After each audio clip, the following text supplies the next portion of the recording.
This meeting of the Abbotsford Airport Authority Council to order for Thursday, November 24th. And I have an adoption of the agenda, please. Moved by Councillor Hall and seconded by Councillor Gibson. All those in favor? Great. And then let's see, Councillor Ross is joining us by Zoom.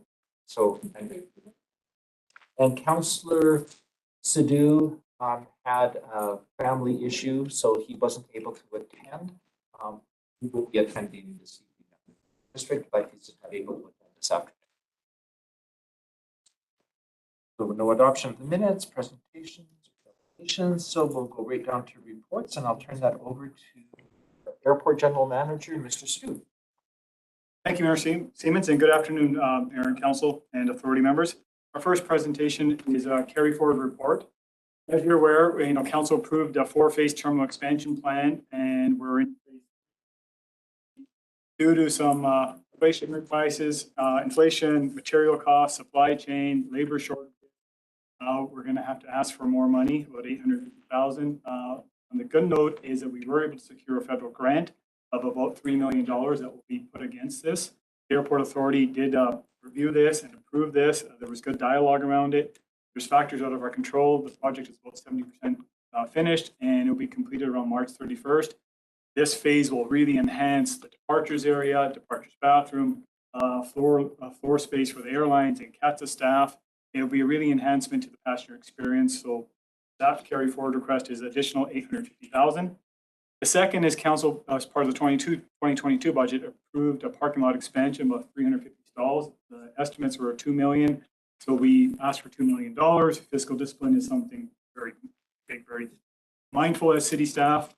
And we tried to value engineer it, looked at all of our options. Unfortunately, we paused that project until we can get additional funding of $500,000. The recommendations are in front of you. Mayor and Council, Authority has reviewed it. Mr. Sparanese and I have reviewed it, and recommendations are to carry forward the budgets, increase of $850,000 on Project A and $500,000 on the paving project. Take any questions, Mayor and Council? Moved by Councillor Lowen, seconded by Councillor Paul. Motion on the table, Councillor Lowen. So just to be clear, for the benefit of our new board, our new council members, this is coming out of the airport first. These funds. The Mayor Siemens to Councillor Lowen, correct. Everything we do at the airport is funded through airport reserves or grants we secure that are not local grants or either provincial or federal. Any other questions? And does Councillor Ross, I just can't see the screen there. Let's see if her hand was up or not. Did you have a question, Councillor Ross? Nope. Okay. Any other comments? I had been at the meeting, so I appreciate the challenges. We see that in a number of our departments right now. And, I just wish that we could announce a grant on every cost overrun. But no, I think you've done a great job, and I appreciate that. So, Councillor Sidhu just let me know that he also wanted to extend his gratitude, or that you were able to minimize it and that we were able to use that grant. So good work. So thank you. So I'll call the question. All those in favor? Great. I see everybody. Yep, there's nobody opposed, so that carries. And then item 6.2. Back to you, Mr. Sidhu. Thank you, Mayor and Council, again for all your support. And next is our financial plan from 2023 to 2027. As per the airport authority bylaw, the authority will present a financial plan from 5 years. And the purpose is obviously agenda, purpose, services, operational goals, successes, key issues, trends, matrix, draft financial plan, strategic initiative opportunities, renewal and replacement, and recommendation. Purpose, as per the airport authority bylaw, to recommend an annual operating and capital budget. Services, as you're aware, we own and operate an airport, 1,250 acres. Airport operations is the key, airfield safety. It's a dynamic airfield. We got helicopter movements, we got fixed wing, we got military, we got commercial, we got corporate. So it's a dynamic airfield. Terminal operations, we have 1 million passengers, we get international flights, business gets complex at sometimes. So terminal operations is another key service. Air service development is a core of any airport, and especially one with commercial service. And so that is where a majority of our revenue does come from, but approximately 80% comes from the airlines or their passengers. Land development is another key opportunity. There's about 200 acres of land readily available for developments. We've done a good job since 2015.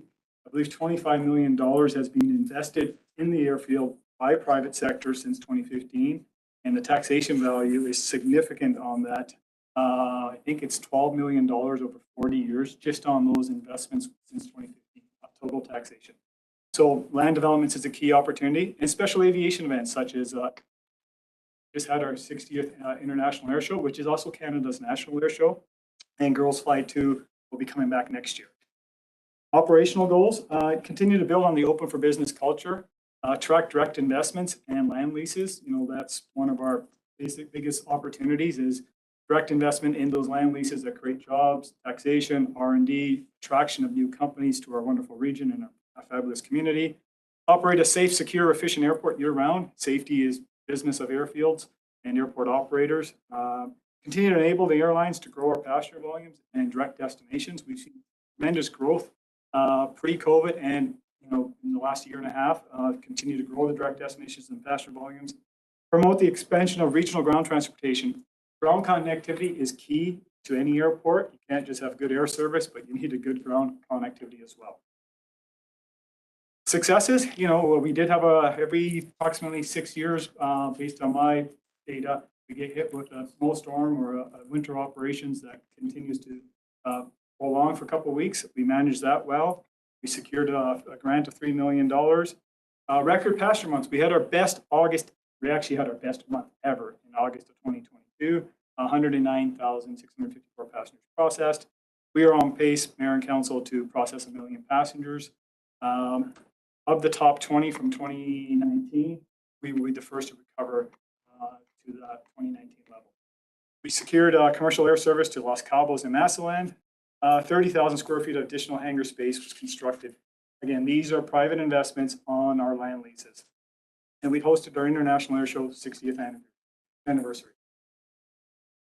Key trends, trends are rapid growth is difficult to manage in any business. Our partners, CATSA, airline staff, airport staff, done a great job managing the rapid growth. The start-stop was very complex during COVID, but it's now just onwards and upwards, knock on wood, but we've seen some good growth and we've managed that good growth. Record August, we had a record September, a record October, and we're probably going to have a record November and a record December. So financial pressures are also, COVID was hard on the industry, airlines and airports across Canada, all financial impacts, and those will take time to heal. We're in the right direction as an industry, but there was a lot of downward pressure on revenues at airports and airlines due to COVID.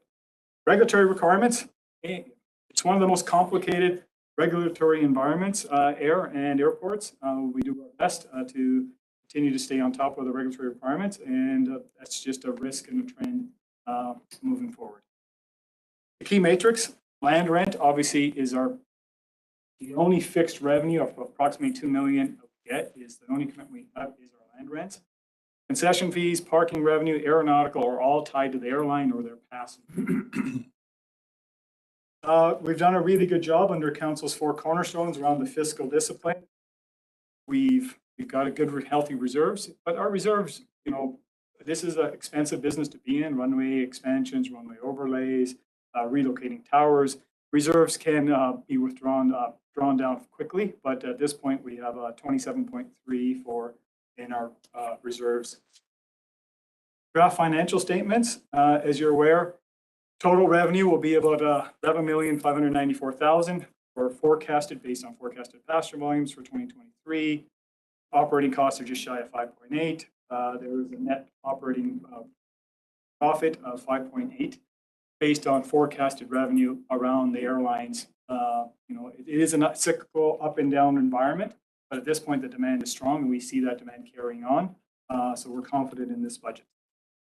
Strategic opportunities, SIOs, is what we call them here at the City of Abbotsford. Phase 4 of the terminal expansion. Phase 3 will finish around March 31st. Phase 4 will either break ground later this year or in next year. Phase 4 will really enhance the customer experience. Add a fourth pre-board screening line, looking at more food and beverage, more retail opportunities and F&B on the secure side. That will really set the facility for about 2 million passengers. When we get to 2 million, that's slowly building for it, but the facility will be ready to handle up to 2 million passengers. Groundside contingency is the support of land developments. We're constantly talking to land developers about investments in our airport, and the airside contingency as well. We treat them two differently. The groundside is on the public side, airside is on the airside that requires the runway systems. Car rental facilities, there was about $2.7 million in restricted appropriated funds that were collected from car rental passengers or car rental users. Our facilities for car rentals haven't been upgraded. They're good for 500,000 passenger airport. They're not good for a 1 million passenger airport and growing. So the plan is to work with rental agencies and value engineer and value spend up to 2.7, a maximum to give them the facilities they're required to experience. Their volumes can support the passenger volumes. Renewal replacements, terminal building roof, some of it is still from 1997, so the roof needs to be replaced. Terminal building modernization and renovations. We're basically going to have a brand new terminal with all the phases done. So all the remaining bathrooms and floors will match. That's a renewal replacement of 1.12. A multi-purpose chassis. We have multi-purpose job descriptions. We need multi-purpose fleets. So our plan is to renew one of our retire 3 pieces of equipment and buy 1 multi-purpose unit. That simpler training can be used year-round, all 4 seasons, can sweep, plow, can cut grass, various things. And in the multi-purpose chassis, that's the snowblower. These are big pieces of equipment that all airports have. To want to have commercial airlines, you got to be able to give them the runway occupancy time in a timely manner. So we'll be looking for a second-hand multi-purpose unit as well. Airside rehabilitation, renewal replacement, 450,000, some asphalt repairs that we need to do. Next is our 5-year financial plan. It really focuses on 2023 and the SIOs. The balance is just renewal replacements. There will be more SIOs for 2024 and 2025. We'll deal with them as next year's budget. So it's heavy on 2023 SIO. The balance is just renewal replacement. And the recommendation is that council approve the airport 2023-27 capital plan, and that the council authorize the airport general manager to be authorized to execute and approve all contract commitments and payments to contracted service contractors, consultants for the services related to these projects within the approved project budgets, including approved. Take any questions, Mayor and Council? And staff are online as well. Do we can maybe get this on the recommendation on the table for discussion. So do I have a mover by Councillor Barkman, seconded by Councillor Workington? I believe Councillor Barkman has a comment, and then Councillor Chahal. Just a question on the international travel. You mentioned Cabo. Is there going to be scheduled international security screening at our airport? And if there is, or if it's going to change, would that encourage more passengers using our facilities to get to sunshine destinations? Yes, through the Mayor Siemens to Councillor Barkman. Right now, it's all post-clearing, and we have flights to Los Cabos, Puerto Vallarta, and Mazatlan, and it's all post-clearing. I believe what you're referring to, Councillor Barkman, it's a great question, is pre-clearance to the US. Those are lengthy processes, and we're working with the airlines as they had to add US destinations. That is top of mind to have that discussion.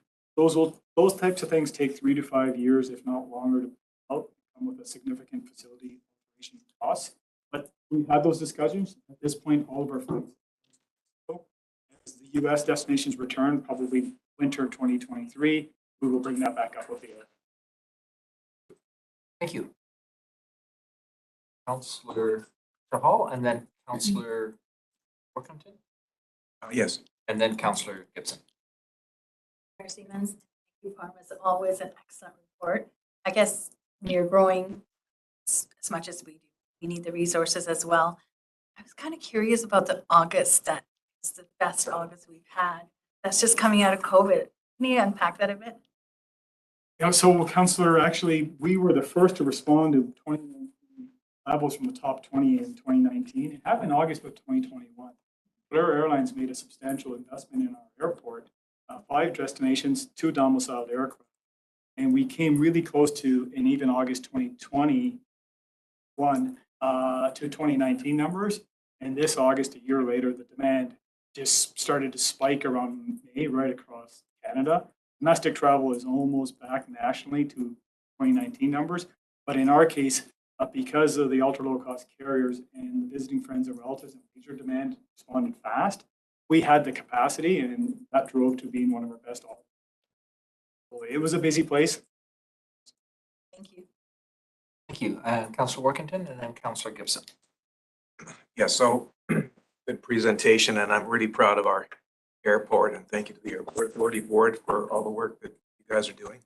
And ask the classic question, just 1 or 2 or 3 things that maybe is keeping you up at night as the airport manager.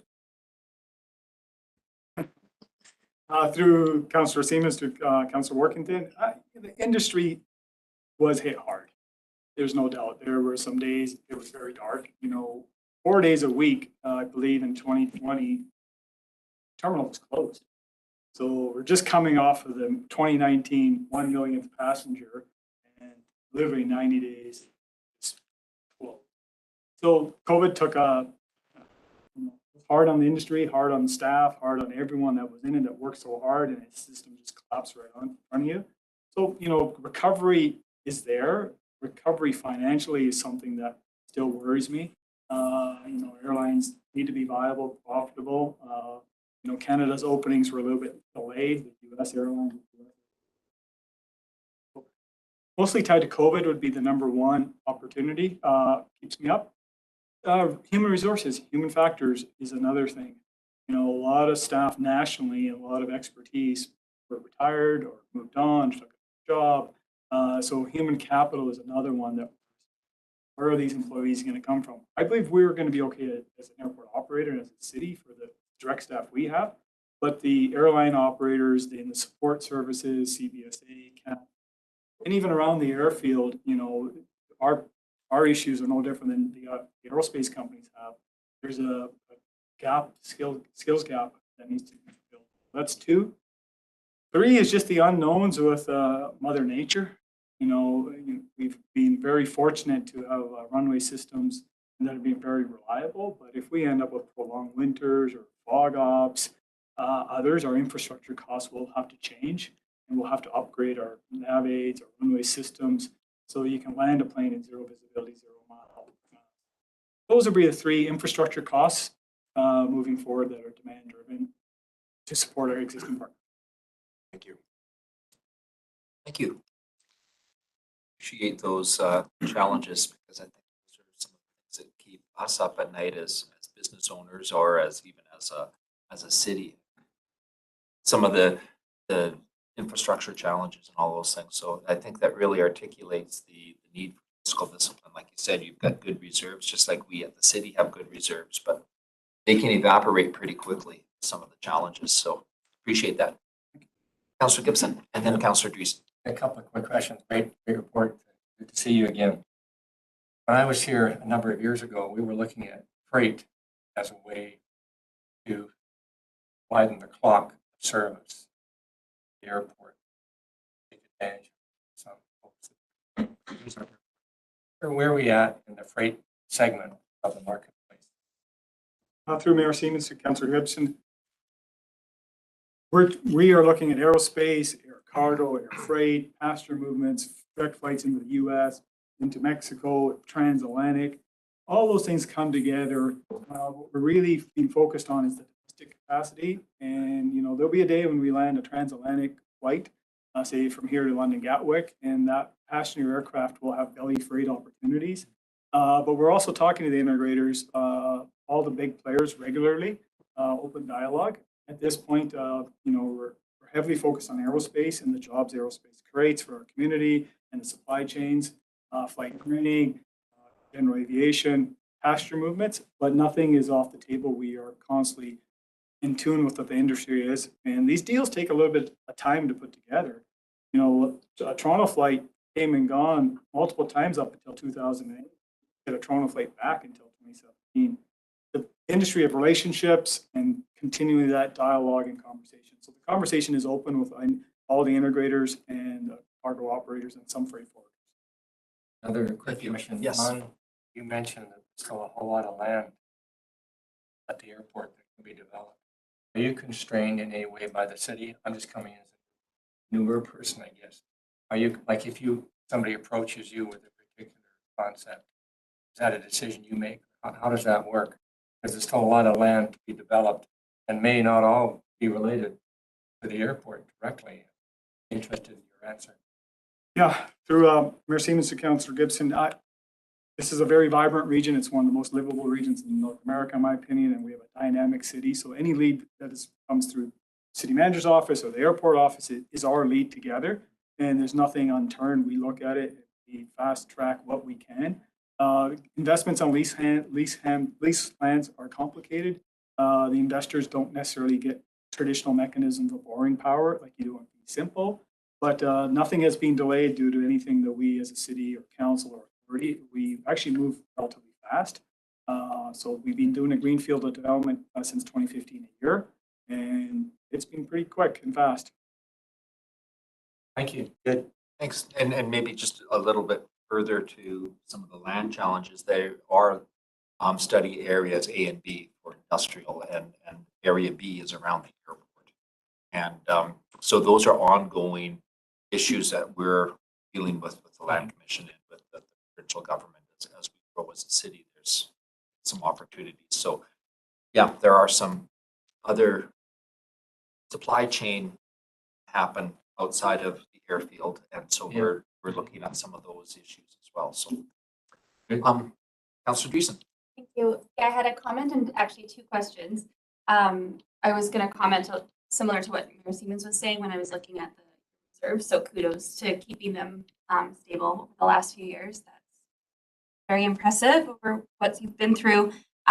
Question about the draft financial plan. I was just curious, with the upgrades and I guess probably the terminal expansion, I know the revenues, you're expecting higher revenues, but your expenditures are not really increasing too much. Can you explain how that works without going into too much detail? I don't need. Through the mayor to Councillor Dreesen. So in the private sector, there's a saying, this is a very competitive industry. Airlines, airports, everyone is working hard to get the next aircraft or next operator. You know, we've been very fiscally disciplined, and biggest thing you can do when you have fierce competition system-wide and there's a lot unknown is control your costs, and that's what we do. Fixed costs are very controlled, very disciplined. During COVID, I believe we got down to 4.1, parked our P cards, every line item was tracked.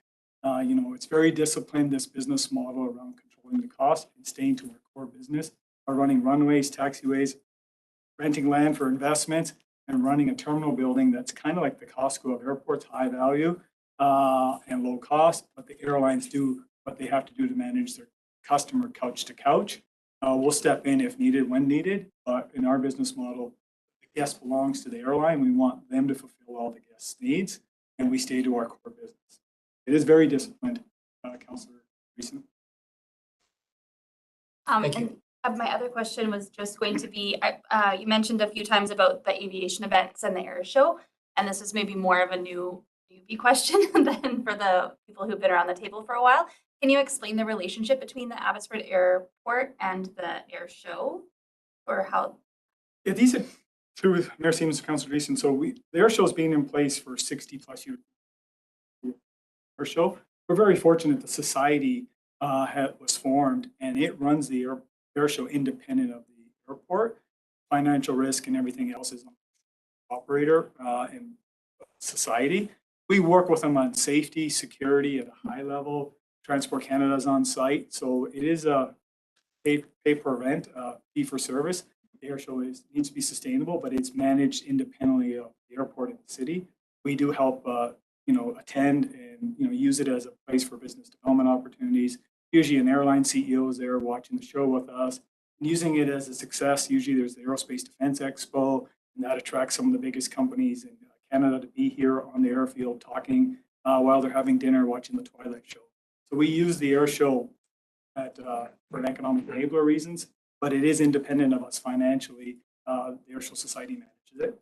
The other event is Girls Fly 2. Again, we help assist, but it's an independent operation from the airport as well. But safety is our business, so we have to make sure safety is there, security is there, and Transport Canada is satisfied with our plans for that weekend. We usually, in both cases, we enter into a license agreement with them, and they take out the necessary insurances. Thank you. Appreciate those answers and those very good questions. Is there any other screen, Councillor Ross, any questions? Nope. Okay, so no further Good, questions. thanks, sorry. Okay, so we've had a mover and a seconder. I'll call the question. All those in favor? Great, and that passes. Thank you. The next item is a motion to close the meeting. Can I have a mover? Moved by Councillor Lowe and seconded by Councillor Parkman. And all those in favor? We are closed. We just need a couple of minutes. And then, yeah, Robin will let me know when we're ready to go. And so